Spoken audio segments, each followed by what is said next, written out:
जब तू आएगा और पहली बार मुझसे माँ कहकर लिपट जाएगा तो कैसा होगा वो पल? कहीं खुशी से मेरी सांस ही न रुक जाए। उस मौके पर एक ही कमी रह जाएगी, तेरे पापा की।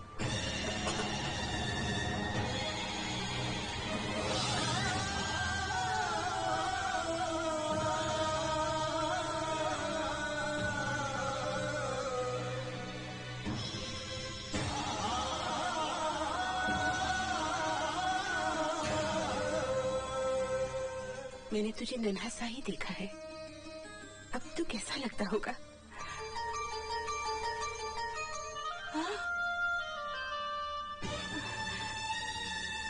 अजय, अजय बेटी तू कब आया? मुझे कुछ पता ही नहीं चला। राजू कहाँ है? कहाँ है?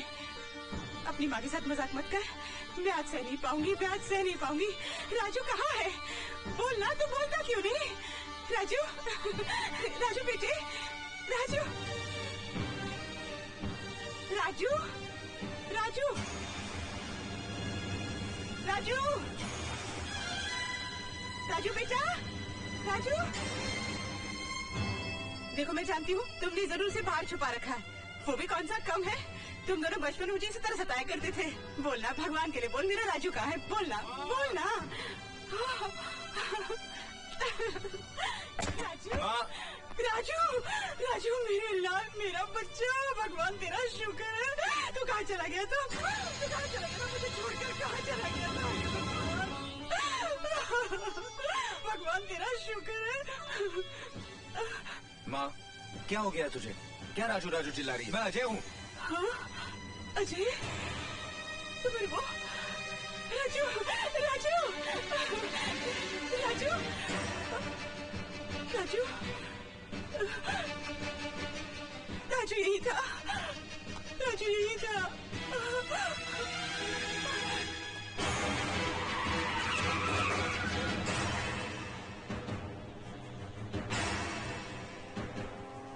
राजू, राजू मेरे बच्चे रुक। मत आवाज देना। कहाँ चला गया? राजू ये मानने को तैयार ही नहीं कि मैं उसका भाई हूँ और तू उसकी माँ। ये तो क्या कह रहा है अजय?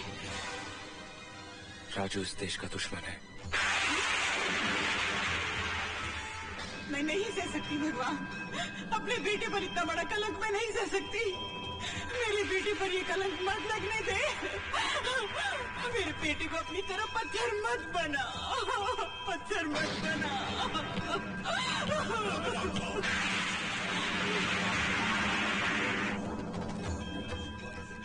ये ईश्वर, ये अल्लाह, ये माँ का ही दूसरा रूप है। ये तूफान इस बात का सबूत है कि उसका सिंहासन डोल रहा है, उसकी ममता जाग रही है। क्योंकि जब उसकी ममता जागती है तो दुनिया वालों को अमृत पिलाकर सारा जहर खुद पी जाता है।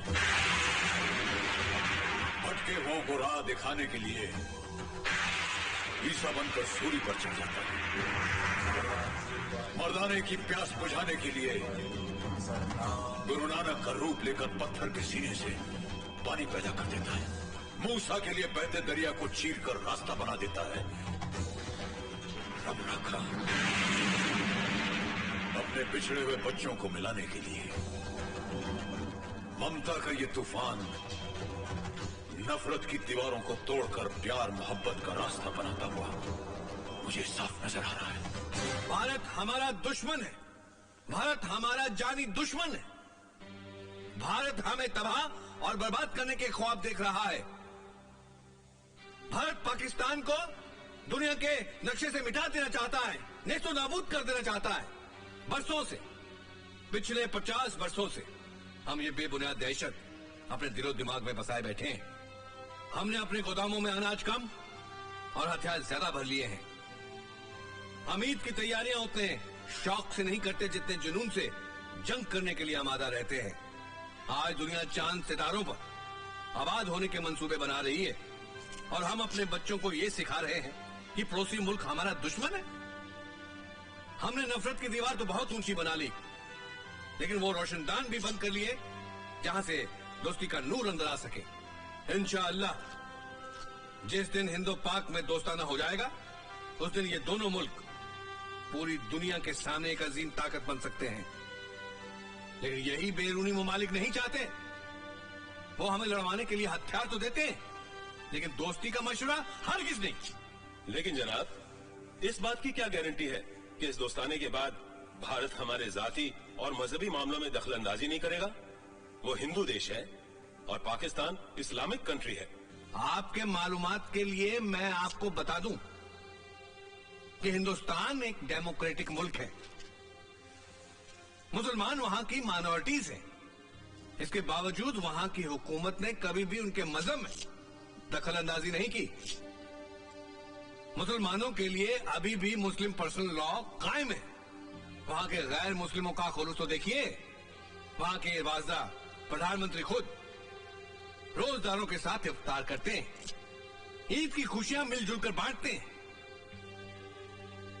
नाउज़ुबिल्लाह, शर्म की बात तो हमारे लिए यह है कि हम इस्लामिक मुल्क होने के बावजूद शिया और सुन्नी के मसलों पर कत्लेआम करते रहते हैं। जनाब, ये तो घर के झगड़े हैं, लेकिन पाकिस्तान और भारत का मिलाप तभी होगा जबकि कश्मीर का मसला हल होगा।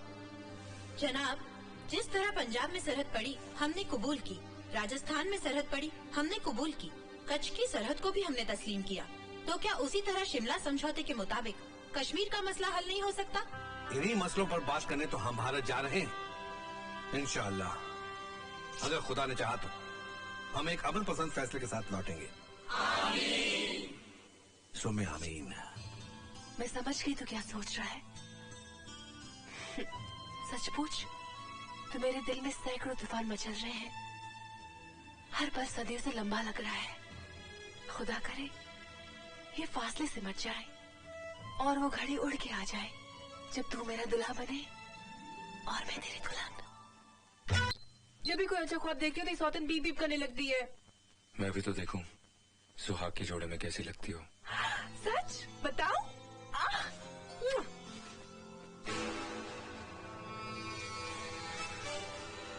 तुम समझ गए ना तौहीद? तौहीद OPN 1613M का मतलब अच्छी तरह जानता है। अब तक मेरे हाथों हिंदुस्तानी अफसरों का कत्ल हुआ, लेकिन अब हिंदुस्तान की सरजमी पर पाकिस्तानी वजीर आजम को मारने का सेहरा भी मेरे सर पर।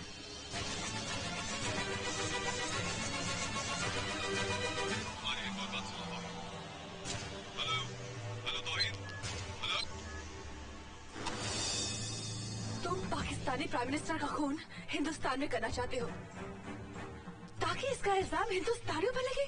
कैसी बेसिर पैर की बातें कर रही हो? मैं तौहीद हूँ, तुम्हारा आशिक। सिर्फ अपनी बातें करो, अपनी शादी की बातें। मैं अपनी शादी के बारे में बात करूं, चाहे मेरा होने वाला शौहर इस मुल्क की सुहागिनों को विधवा बना दे। मैं अपने घर के बारे में सोचूं, चाहे मेरा होने वाला शौहर यहाँ के मकानों को कब्र में बदल दे। मैं सुहाग की चुनरी को अपनी आंखों में लपेट लूं ताकि लाशों की ढेर नजर न आए, इन जोड़ों की इतना ना हो कि यतीम बच्चों की चीखें सुनाई न दे। यही चाहते हो ना तुम? ये क्या हो गया तुम्हें? हाथ मत लगाओ मुझे। मैंने सब अपने कानों से सुन लिया है। कौन हो तुम? कौन हो तुम? सुनना चाहती हो? मैं पाकिस्तानी तंजीम का खुफिया मेंबर हूँ। जिस होटल में तुम नाचती थी वो हमारा कंट्रोल टावर था, और जब्बार हमारे मिशन का सरगना। रोशनारा, तू मेरा मकसद पूरा करने में मेरा साथ दे, मैं जिंदगी भर तेरा साथ दूंगा। सौदा नहीं, मदद। हम दोनों मुसलमान हैं, हमारा ईमान एक है, हमारा कुरान एक है। मेरा साथ दे रोशनारा। जब कुरान और ईमान का वास्ता दे दिया तो इनकार कैसे कर सकती हूँ?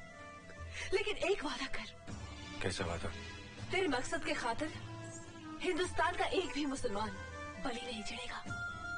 इस मुल्क के रहने वाले हर एक मुसलमान की हिफाजत की जमानत दे फिर मैं तेरे साथ हूँ। कैसी बेवकूफी की बातें कर रही है? जंग जब मुल्क तबाह करने के लिए हो तो ये नहीं देखा जाता कि वहां के रहने वाले किस मजहब के हैं। वो सिर्फ दुश्मन होते हैं। क्यों? हिंदुस्तान के मुसलमानों को कुरान अलग है और पाकिस्तान के मुसलमानों को अलग? अगर तेरी नजर में यहाँ के मुसलमान दुश्मन हैं, तो मैं तेरी दोस्त कैसे हो गई? एक दुश्मन से मदद की उम्मीद क्यों रख रहा है तू?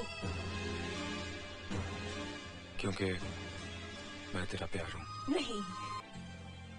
जिसका शिकार लगातार ये होता रहा है, आज अगर आपने इसकी बात पर यकीन नहीं किया तो इसका असर देश पर भी पड़ सकता है। लेकिन यकीन करने के लिए कोई बेस तो होना चाहिए ना। बेस है बराड़ साहब, डॉक्टर दस्तूर। हो सकता है उसके जरिए अजय का दिमागी तार उसके जुड़ा भाई तौहीद से मिल जाए और हमें ये पता चल जाए कि इस वक्त तौहीद कहां है और क्या कर रहा है। लेकिन सर, ऑपरेशन 1613M डिकोड कर लिया गया है। Murder of Pakistani prime minister in India. Pakistan के प्राइम मिनिस्टर की हत्या हिंदुस्तान में। Contact air control. Contact the general. Contact Islamabad. Anybody who's responsible, get him on the line. Fast, come on, fast. Brar साहब, मेहरबानी करके दस्तूर को एक्सपेरिमेंट करने की इजाजत दीजिए। No, no, I have no time for any experiment. हो सकता है तौहीद इस मिशन पे हो। हम अंदाजों पर नहीं चलते। कभी कभी अंदाज सच हो सकते हैं sir. Why don't you understand, Kabira? Ajay Malhotra is a damn hardcore criminal. अगर उस एक्सपेरिमेंट का फायदा उठाकर ये वहां से भाग निकला और प्राइम मिनिस्टर को कुछ हो गया, then who the bloody hell will be responsible? उसका जिम्मेदार कौन होगा? कौन होगा उसका जिम्मेदार? मैं होऊंगा जिम्मेदार। मैं जिम्मेदार होऊंगा। मैं मेरा फर्ज जिम्मेदार होगा। जिम्मेदार होगी मेरी ये वर्दी। जिम्मेदार होंगे मेरी छाती पर लगे हुए ये तंगे। जिम्मेदार होगा मेरा कटा हुआ ये बाजू।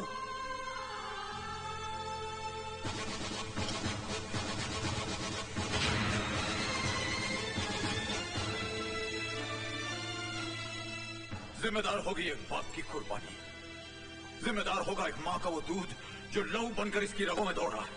और अगर ये सब जिम्मेदारियां भी कम पड़ जाती हैं तो इसकी जगह मुझे गिरफ्तार कर लीजिए, मुझे फांसी पर चढ़ा दीजिएगा बराड़ साहब। ओके कबीरा, ठीक है।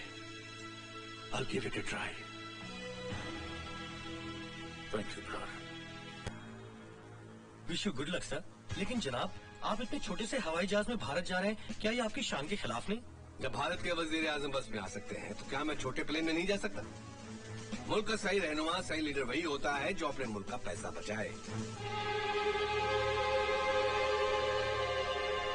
आइए सर, प्लीज। जनाब, भारत से आपके लिए फोन।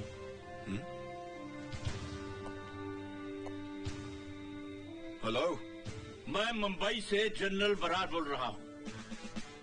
कहिए जनाब। आपके प्राइम मिनिस्टर का प्लेन भारत आने के लिए शेड्यूल्ड है। उसे हमारी नेक्स्ट इंफॉर्मेशन मिलने तक रोक दिया जाए। Okay sir.